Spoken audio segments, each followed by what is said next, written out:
Hallelujah. വേഗമരുന്നവനായ ക്രിസ്തു യേശുവിൻ്റെ നാമത്തിൽ the Holy Spirit Chittayamundakkal YouTube channel കാണുന്ന ലോകത്തുള്ള എല്ലാ പ്രേക്ഷകരെയും കർത്താവ് ധാരാളമായി അനുഗ്രഹിക്കട്ടെ. ലൂക്കോസിൻ്റെ സുവിശേഷം 5-ാം അധ്യായം 1 മുതൽ 5 വരെയുള്ള വാക്യങ്ങൾ.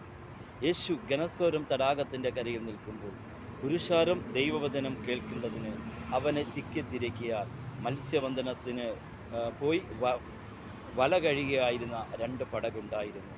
അതിൽ ശിമയോനുള്ള പടകിൽ കയറി അല്പം നീക്കണമെന്ന് അപേക്ഷിച്ചു. യേശു പടകിൽ കയറി പുരുഷാരത്തോട് സംസാരിച്ചു. എന്നാൽ രാത്രിയുടെ യാമങ്ങളിൽ മുഴുവനും ഒന്നും കിട്ടാതെ ശൂന്യതയിലായിരുന്ന ആ ശിമയോനും കൂട്ടരെ കണ്ടുകൊണ്ട് യേശു പറഞ്ഞ്, നിങ്ങൾ ആഴത്തിലേക്ക് വലയിറക്കുവിൻ. നാഥ, രാത്രി മുഴുവനും അധ്വാനിച്ച് ഒന്നും കിട്ടിയില്ല, നിൻ്റെ വാക്കിനാൽ വലയിറക്കി. എന്നെ കേൾക്കുന്ന പ്രിയ സഹോദരന്മാരെ, നിൻ്റെ